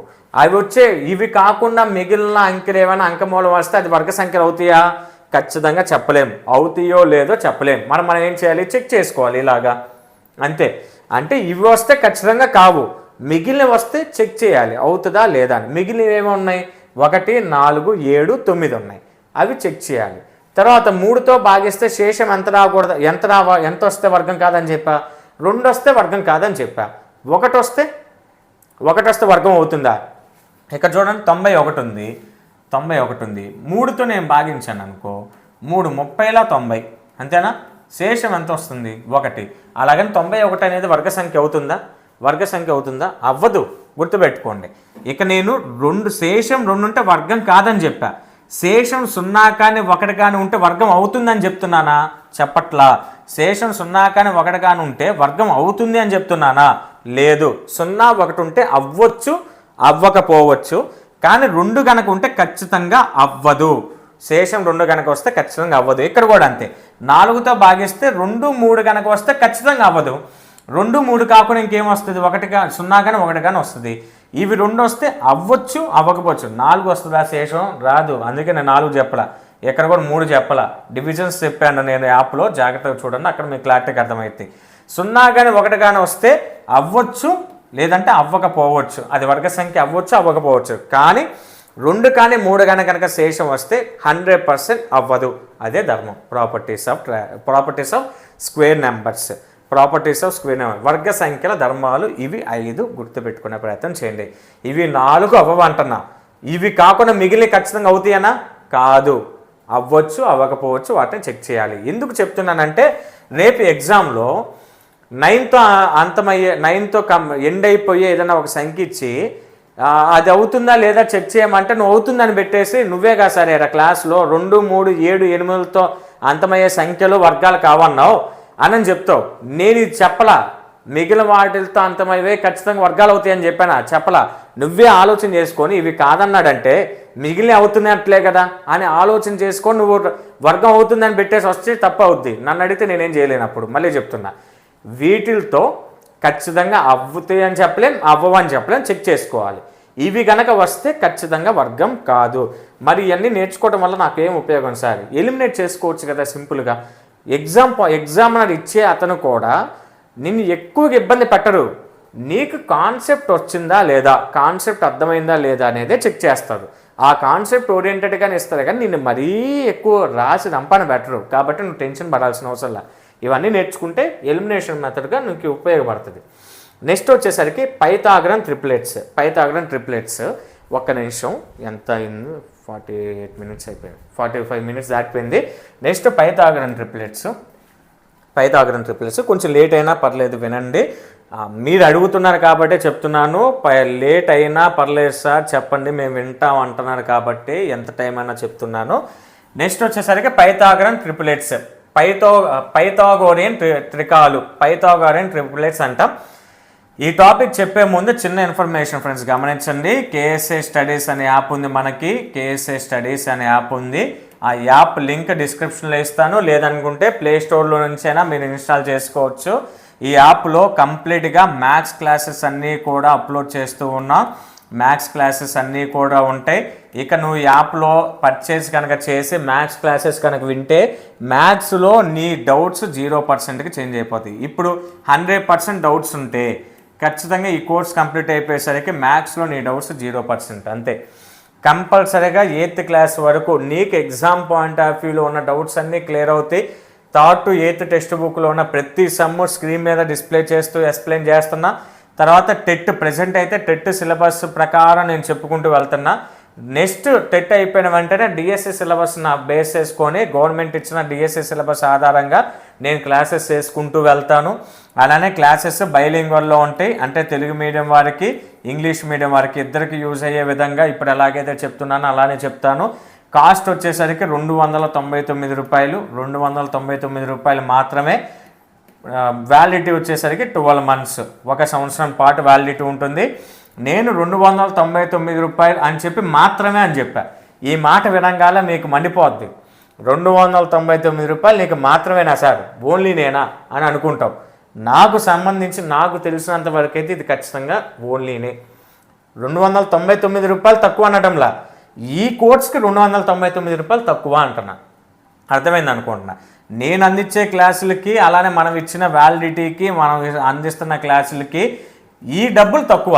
299 రూపాయలు తక్కువ కాదు, రూపాయి కూడా ఎక్కువే మనకి. కానీ ఈ కోర్స్కి 299 రూపాయలు చాలా తక్కువ. మళ్ళీ నేను ఛాలెంజ్ కాదు, ఆ మాటలు వద్దులే, కానీ మళ్ళీ చెప్తున్నా, ఇంత తక్కువ కాస్ట్కి ఇన్ని బెనిఫిట్స్ ఇస్తూ ఇన్ని మంత్స్ వ్యాలిడిటీ ఉంటూ ఎక్కడ మీకు దొరికినా తీసేసుకోండి. నా దగ్గరే తీసుకోమని మిమ్మల్ని బలవంతం చేయడంలా, కానీ మ్యాథ్స్ వింటేనే వస్తుంది. ఎంత పర్ఫెక్ట్గా క్లాసెస్ చేస్తూ చిన్న డౌట్ను కూడా క్లారిఫై చేస్తూ ఇన్ని మంత్స్ వ్యాలిడిటీ ఇస్తూ ప్రతి క్లాస్లో ఉన్న ప్రతి సమ్ముని నీట్గా ఎక్స్ప్లెయిన్ చేస్తూ ఎక్కడ తక్కువ ఇంతకంటే తక్కువ దొరికినా తీసేసుకోండి, మీ ఇష్టం. 299 అనేది ఎక్కువ అనుకోకండి. మీరు దీన్ని 299గా చూడకండి, దీంతో కంపేర్ చేసి చూడండి. మనం అందిస్తున్న మ్యాథ్స్ క్లాసెస్తో కంపేర్ చేసి చూడండి, అప్పుడు వెంటనే తీసుకుంటారు. తర్వాత ఇంకా దీనికి మించి ఇంకెక్కువ నేను చెప్పి మీ టైం వేస్ట్ చేయను. వ్యాలిడిటీ వచ్చేసరికి 12 months, అమౌంట్ వచ్చేసరికి 299. ఏమైనా మీకు సందేహాలు ఉంటే 8125602616 అనే నెంబర్కి ఫస్ట్ మీరు వాట్సాప్ మెసేజ్ చేయండి. రీజన్ ఏంటంటే నేను క్లాసెస్లో రికార్డు చేస్తూ ఉంటాను, అక్కడ ఫోన్ ఏమైనా వస్తే ఆగిపోద్ది, ఇబ్బంది అయిపోద్ది, నాకు టైం వేస్ట్ అవుతుంది. అందువల్ల మెసేజ్ చేయండి, నేను చూసి నేను రిప్లై ఇస్తాను. కాల్ బ్యాక్ చేయటమో రిప్లై చేయటమో చేస్తాను. ఇంకోటి, తెలుగు ఇంగ్లీష్ కంటెంట్ ఉందండి. తెలుగు ఇంగ్లీష్ 1st నుంచి 10th క్లాస్ వరకు న్యూ టెక్స్ట్ బుక్లో ఉన్న ప్రతి మ్యాటర్ని, ప్రతి లైన్ని, ప్రతి ఎగ్జాంపుల్ని నీట్గా పీడిఎఫ్ రూపంలోకి మార్చి రాయటం జరిగింది. పీడిఎఫ్ రూపంలో మార్చాం. ఇదంతా కూడా కేవలం 200 రూపాయలకి మాత్రమే. అంటే ఈ ఒక్క పీడిఎఫ్ నీ దగ్గర ఉంటే తెలుగు ఇంగ్లీష్ కంటెంట్, ఇంకా టెక్స్ట్ బుక్స్ నీకు సంబంధమే లే, టెక్స్ట్ బుక్స్ నీకు అవసరమే ఉండదు. టెట్కి డిఎస్సికి అన్నిటికీ ఉపయోగపడుతుంది. మనం ఏ కోర్స్ ఇచ్చినా టెట్ డిఎస్సికి ఉపయోగపడే విధంగానే ఇస్తాం, ఒకదాంతోనే అంతం అవ్వదు. టెట్ డిఎస్సి కంప్లీట్గా ఉంటుంది. 1st నుంచి 10th క్లాస్ వరకు 100% ఉన్న దాంట్లో ఉన్న ప్రతి విషయం కూడా ఈ పీడిఎఫ్లో ఉంటుంది. ఈ ఒక్క పీడిఎఫ్ ఉంటే మీరు మళ్ళీ ఏ ఇతర బుక్స్ చూడాల్సిన అవసరం లేదు. 2 కలిపండి, తెలుగు ఇంగ్లీష్ 2 కలిపి 200కి ఇస్తుంది పీడిఎఫ్, గుర్తుపెట్టుకోండి. తర్వాత 3, 4, 5 ఈవీఎస్కి సంబంధించి 500 బిట్స్. తర్వాత 6th, 7th, 8th social bits, సోషల్కి సబ్జెక్ట్కి సంబంధించి లెసన్ వైజ్గా ఉంటాయండి బిట్స్, గుర్తుపెట్టుకోండి. ఇవన్నీ కూడా పీడిఎఫ్లో ఎన్ని బిట్స్ ఉంటాయి అని అంటే 2000+ బిట్స్ ఉంటాయి. 2000+ bits. 3, 4, 5 classes EVS 500 bits, 6, 7, 8 social సబ్జెక్ట్కి సంబంధించి లెసన్ వైజ్గా బిట్స్ ఉంటాయి. మొత్తం ఈ పీడిఎఫ్లో ఎన్ని బిట్స్ ఉంటాయి అంటే 2000+ బిట్స్, 2000కి పైగా బిట్స్ ఉంటాయి. దీని కాస్ట్ వచ్చేసరికి కేవలం 100 రూపాయలు మాత్రమే, 100 రూపీస్ మాత్రమే, ఓన్లీ 100 రూపీస్. మీకు ఈ పీడిఎఫ్లో ఏ పీడిఎఫ్ అన్నా కావాలనుకుంటే ఇదిగోండి ఇక్కడ నేను స్క్రీన్ మీద ఫోన్ నెంబర్ రాశాను కదా, ఇదే ఫోన్పే నెంబర్ మరియు గూగుల్ పే నెంబర్. ఈ నెంబర్కి ఫోన్పే లేదా గూగుల్ పే మీ ఇష్టం ఏదైనా చేసి స్క్రీన్ షాట్ తీసి ఇదే నెంబర్కి ఆ స్క్రీన్ షాట్ను కనుక వాట్సాప్గా సెండ్ చేస్తే, నాకు వాట్సాప్కి కనుక సెండ్ చేస్తే మీకు ఏ పీడిఎఫ్ కావాలంటే ఆ పీడిఎఫ్ నేను సెండ్ చేస్తాను. మళ్ళీ చెప్తున్నా, చాలా యూస్ఫుల్ ఇన్ఫర్మేషన్ అండి ఇది. పబ్లిసిటీ లాగా చూడకండి, మై నెగిటివ్ మైండ్ సెట్తో చూడకండి. తెలుగు ఇంగ్లీష్ 200 రూపీస్గా దొరుకుతుంది, 2000+ బిట్స్. మనకి బిట్స్ వెరీ వెరీ ఇంపార్టెంట్ అండి. మనం చదువుకుంటే వెళ్ళిపోతే సక్సెస్ చాలా తక్కువ ఉంటుంది. చదివింది ఎంతవరకు గుర్తుంది అనేది ప్రాక్టీస్ టెస్ట్లు కనుక చేస్తే, ఎన్ని వీలైతే అన్ని బిట్స్ కనుక మనం రాయగలిగితే మనం 100% సక్సెస్ అవ్వగలం. కాబట్టి ఆ బిట్స్ వచ్చేసరికి కేవలం 100 రూపాయలు.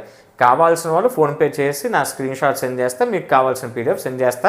అలానే యాప్లో కోర్సును కూడా జాయిన్ అవ్వండి.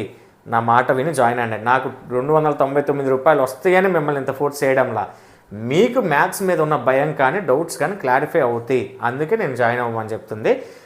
కాబట్టి ఇంకా మీ ఇష్టం మిగిలినంతా కూడా. ఇక లేట్ చేయకుండా టాపిక్లోకి వెళ్ళిపోతాం. Next topic Pythagorean triplets. ఇప్పుడు c² = a² + b². ఇక్కడ ఒక చిన్న కండిషన్ ఉంది.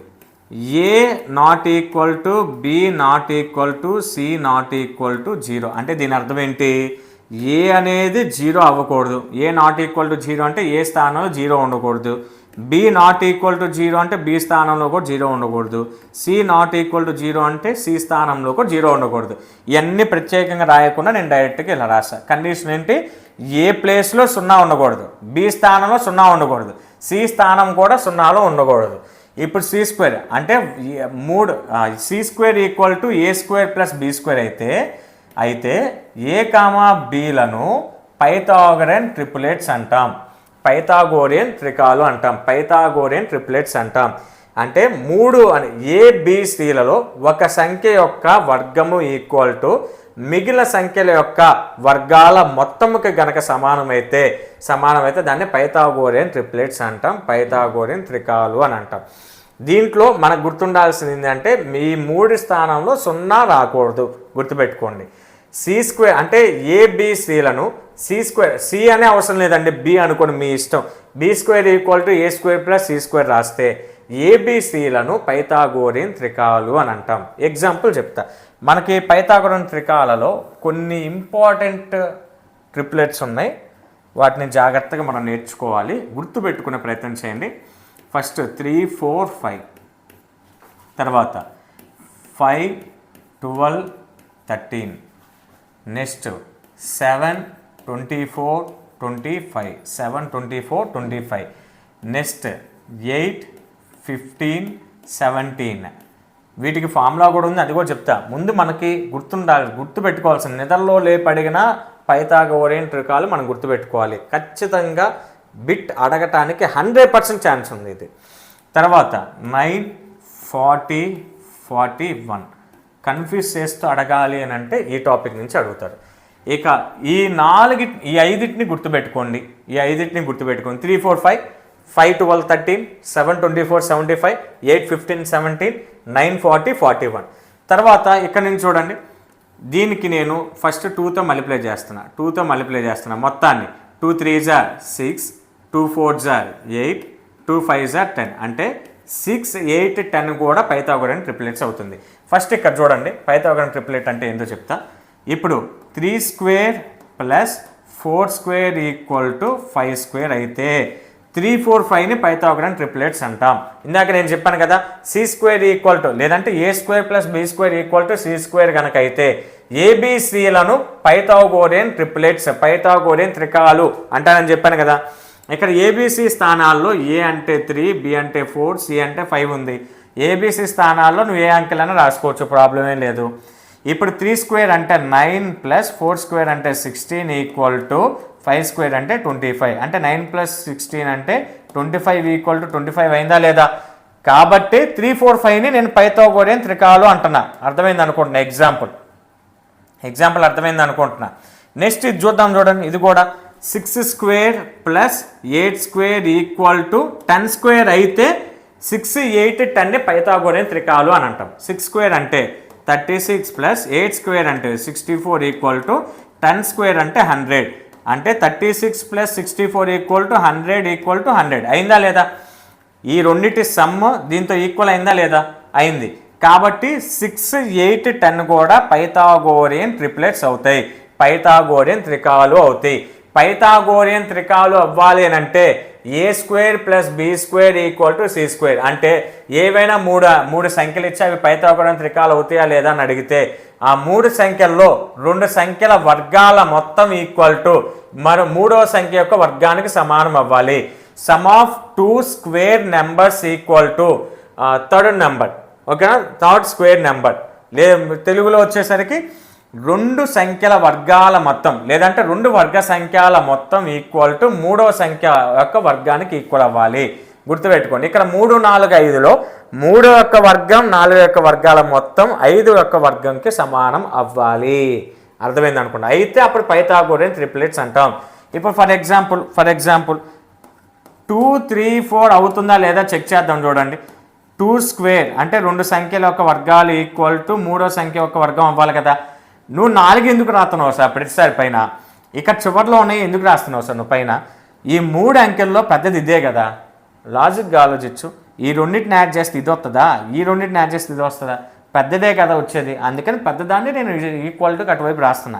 2 స్క్వేర్ అంటే 4 ప్లస్ 3 స్క్వేర్ అంటే 9 ఈక్వల్ టు 4 స్క్వేర్ అంటే 16. అంతేనా? ఇక్కడ ఏమవుతుంది? 13. ఇక్కడ 16. ఈక్వల్ అయిందా నాట్ ఈక్వల్ అయిందా? నాట్ ఈక్వల్ అయింది సార్. కాబట్టి దీన్ని ట్రిప్లెట్ అనొచ్చా? అనకూడదు సార్. పైథాగోరియన్ ట్రిప్లెట్ అనొచ్చా? అనకూడదు సార్.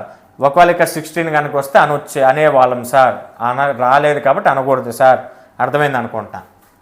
నెక్స్ట్ మళ్ళీ దీన్ని 3తో మల్టిప్లై చేయి. 3 3 9, 3 4 12, 3 5 15. 9, 12, 15 కూడా పైథాగోరియన్ ట్రిప్లెట్స్ అవుతాయి. మళ్ళీ దీన్ని 4తో మల్టిప్లై చేయి. 4 3 12, 4 4 16, 4 5 20. అంటే ఇక్కడ నీకేం అర్థమైంది? ఒకసారి పైథాగోరియన్ త్రికాలు అవుతే దాన్ని ఒకే సంఖ్యతో ఆ ట్రిప్లెట్స్ మూడింటిని కూడా, ట్రిప్లెట్స్ అంటే 3, ఆ మూడింటిని కూడా ఒకే సంఖ్యతో కనుక నేను గుణిస్తే వచ్చేవి కూడా ట్రిప్లెట్స్ అవుతున్నాయా లేదా? కావాలంటే మీరు ఇంటి దగ్గర ఉన్నప్పుడు చెక్ చేసుకోండి. ఇప్పుడు టైం వేస్ట్ అవుతుంది. ఇప్పటికే దాదాపు 1 అవర్ దాటిపోయినట్టుంది. కాబట్టి నేను చెక్ చేయడం ఆల్రెడీ చెక్ చేశా, వచ్చేసింది. మిగిలి మీరు చెక్ చేయండి. దీంట్లో ఏంటి? పైథాగోరియన్ ట్రిప్లెట్స్కి మనం సేమ్ నెంబర్తో కనుక మల్టిప్లై చేస్తే వచ్చేవి కూడా పైథాగోరియన్ ట్రిప్లెట్స్ అవుతుంది. ఇక్కడ దీన్ని 2తో, దీన్ని 3తో, దీన్ని 4తో కాదు, మూడింటిని 2తో మల్టిప్లై చేయాలి, లేదా మూడింటిని 3తో మల్టిప్లై చేయాలి, లేదా మూడింటిని 4తో మల్టిప్లై చేయాలి, లేదా మూడింటిని 10తో మల్టిప్లై చేయాలి, 10తో మల్టిప్లై చేయాలి. చేయగా వచ్చే 3 సంఖ్యలు కూడా పైథాగోరియన్ త్రికాలు అవుతాయి. అర్థమైంది అనుకుంటున్నా. ఇప్పుడు 1 నుంచి 100 వరకు ఎన్ని పైథాగోరియన్ త్రికాలు ఉంటాయి? How many Pythagorean triplets are there?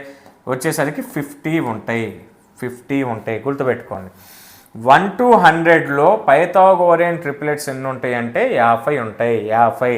1 నుంచి 100 వరకు పైథాగోరియన్ త్రికాలు ఎన్ని ఉంటాయి అంటే 50 ఉంటాయి. తర్వాత దీంట్లో ఒక చిన్న ఇంపార్టెంట్ పాయింట్ గుర్తుపెట్టుకోండి. ఏ పైథాగోరియన్ త్రికాలకైతే ఒకటి తప్ప ఉమ్మడి కారణాంకం దీన్ని ఇంగ్లీష్లో వచ్చేసరికి కామన్ ఫ్యాక్టర్ అంటాం. ఉమ్మడి కారణాంకం 1 తప్ప ఇంక ఏవి కామన్ ఫ్యాక్టర్ లేకపోతే వాటిని ప్రాథమిక త్రికాలు అని అంటాం. ఏమంటాం? ప్రాథమిక త్రికాలు. తిక్కలు కాదండి, త్రికాలు, ప్రాథమిక త్రికాలు. ఇంగ్లీష్లో వచ్చేసరికి ప్రిమిటివ్ ట్రిప్లెట్స్ అంటాం. Primitive triplets PRIMITTIVE primitive triplets అంటాం. వీటిని ఏ పైథాగోరియన్ ట్రిప్లెట్స్కి అయితే కామన్ ఫ్యాక్టర్ ఓన్లీ 1 మాత్రమే ఉండి ఇంక ఏ కామన్ ఫ్యాక్టర్ లేకుండా ఉంటాయో వాటిని ప్రాథమిక త్రికాలు, ప్రిమిటివ్ ట్రిప్లెట్స్ అంటాం. ఇప్పుడు కామన్ ఫ్యాక్టర్స్ అంటే ఏంటి, మీకు ఆల్రెడీ కారణాంకాలు గుణిజాల గురించి నేను క్లాస్ చేశాను. ఆ వీడియో డిస్క్రిప్షన్లో లింక్ ఇస్తాను, అది చూడండి, క్లారిటీ వస్తుంది. ఇక్కడ చూడండి 3 అనేది ఏ టేబుల్లో ఉంటుంది, 1, 3లోనే ఉంటుంది అంతేనా. 3కి ఫ్యాక్టర్స్ 1 3, 4కి 1 2 4, 5కి 1 5. మూడిటికి కామన్గా ఏముంది, 1 ఒక్కటే ఉంది. అంటే 3 ఏదైనా ఒకే టేబుల్లో క్యాన్సిల్ అవుతున్నాయా, 3 నెంబర్లు కూడా 3 4 5 3 కూడా ఏదైనా ఒకే ఎక్కంలో పోతున్నాయా, పోవడం లేదు సార్. అలా పోకపోతే దాని ప్రాథమిక త్రికాలు ప్రిమిటివ్ ట్రిప్లెట్స్ అంటాం. ఇప్పుడు చూడ 5 11 5 12 13 ఇవి 3 ఒకే ఎక్కంలో పోతున్నాయా, లేదు సార్, ఒకటే ఎక్కంలో పోతుంది కదా సార్. నేను అదే చెప్పింది, విన్నారు. కామన్ ఫ్యాక్టర్ 1 కాకుండా ఇంకేది ఉండకూడదని చెప్పా. కాబట్టి 1 కాసేపు పక్కన పడేసాయి, 1 పక్కన పడేసాయి. ఎందుకని, ఒకటో ఎక్కంలో ఈ ప్రపంచంలో ఉన్న అంకెలన్నీ ఉంటాయి, ఒకటే ఎక్కంలో ఈ ప్రపంచంలో ఉన్న అంకెలన్నీ ఉంటాయి. కాబట్టి 1ని కాసేపు పక్కన పడేసాయి. మిగిలిన ఎక్కాల్లో ఏదన్నా కామన్ ఎక్కం ఏమైనా పోతుందా, 5 12 13కి లేదు సార్. 7 24 25కి ఏమైనా ఉందా, లేదు సార్. 8 15 17 ఇవి 3 కూడా ఒకే ఎక్కంలో క్యాన్సిల్ అవుతాయా, అవ్వవు సార్. 9 40 41 ఇవి 3 ఒకే ఎక్కంలో పోతాయి సార్, పోవు సార్. పోతాయా, పోవు సార్.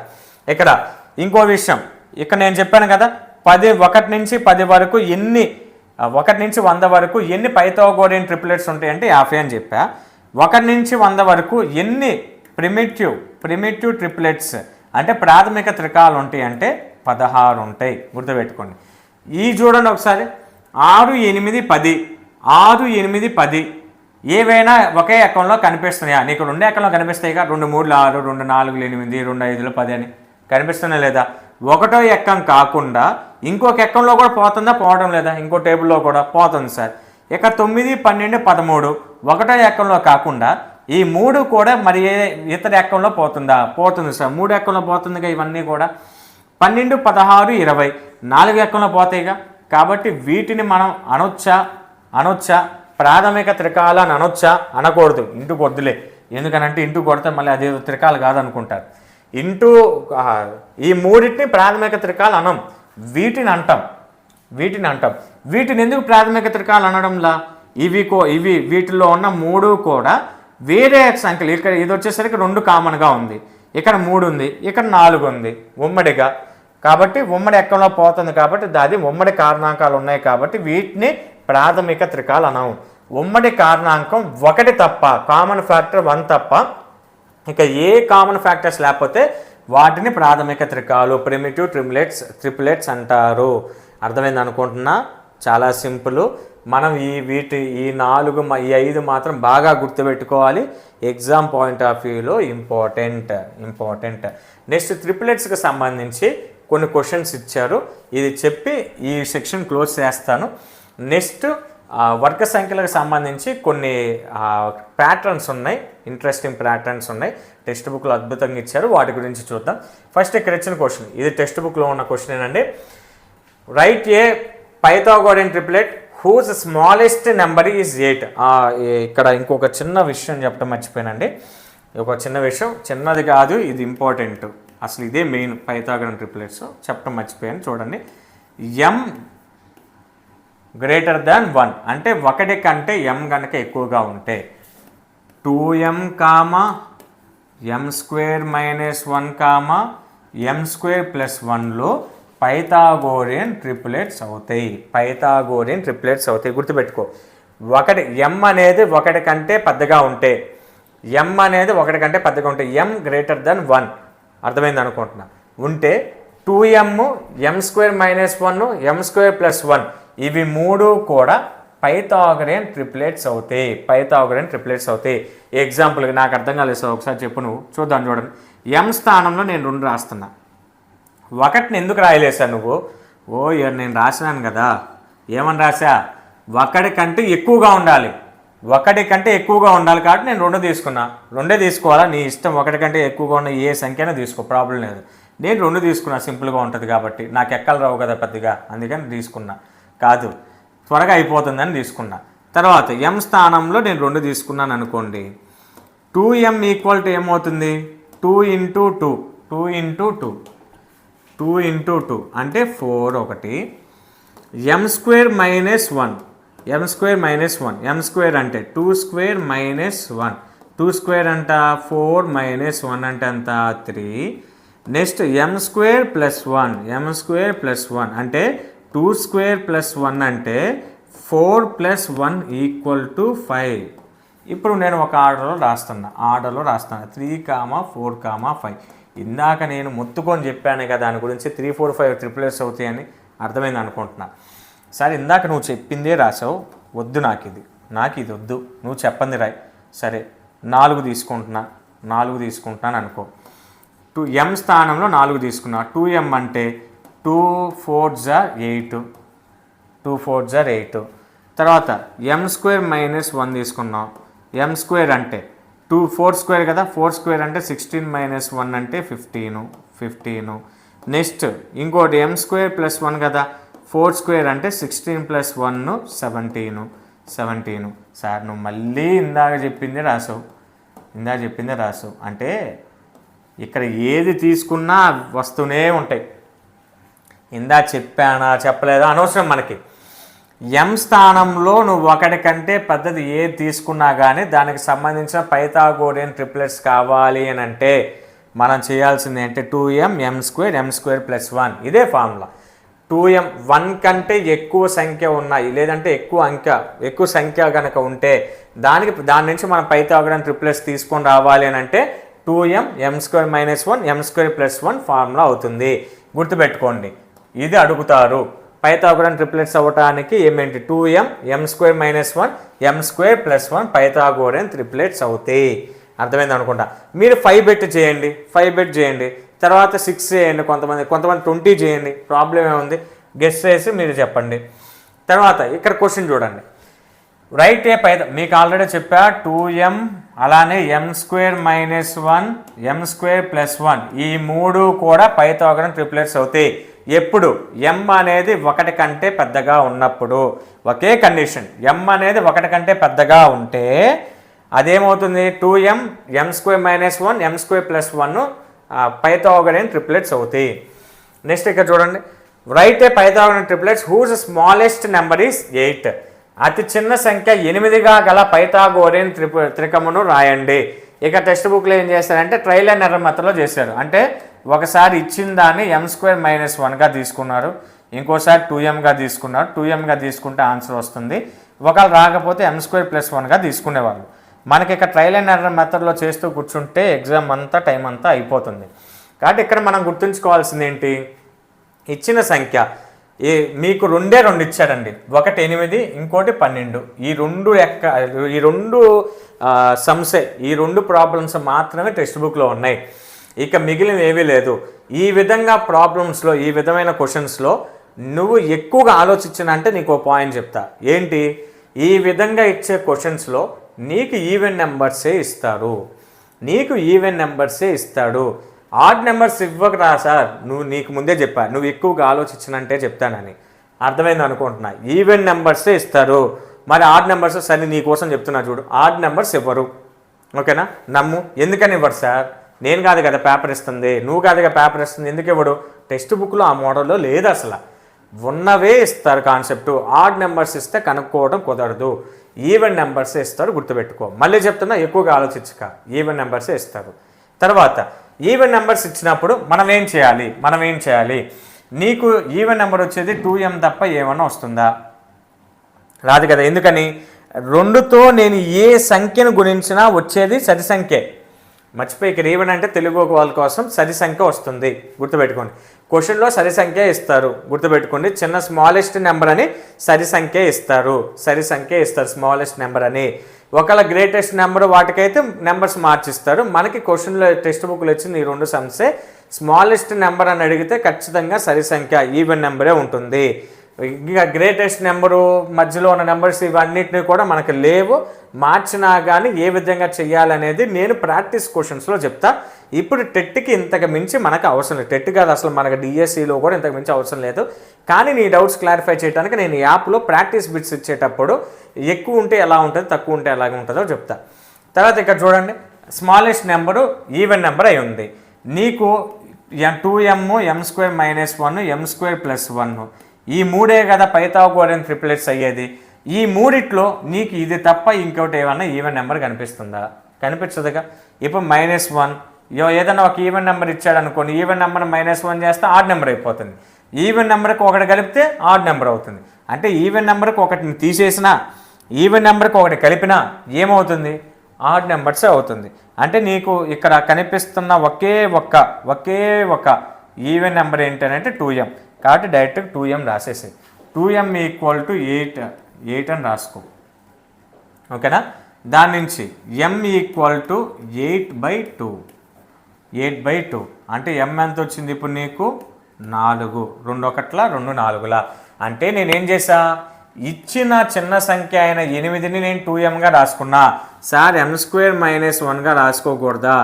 m² + 1గా రాసుకోకూడదా? రాసుకొని చెయ్యి. 5 నిమిషాల తర్వాత నువ్వే రియలైజ్ అవుతావు ఇదే కరెక్ట్ అని.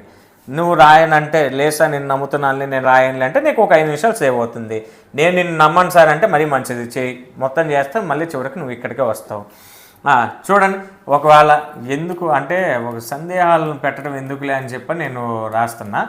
8² అంటే 64. అవి టైం వేస్ట్ అవుద్ది. ఇప్పటికి చాలా టైం అయిపోయింది, అది మీరు ప్రాక్టీస్ చేసుకుని. m వచ్చేసరికి ఇప్పుడు 4 అయింది. నెక్స్ట్ సెకండ్ ఇది ఏంటి? m² - 1 = m అంటే అంతే ఇక్కడ 4² అంతేనా? 4² - 1 4² అంటే 4 4 16 - 1 = 15. తర్వాత ఇంకోటి m² + 1 4² + 1 = 16 + 1 = 17. ఇప్పుడు ఏంటి? 8, 15, 17.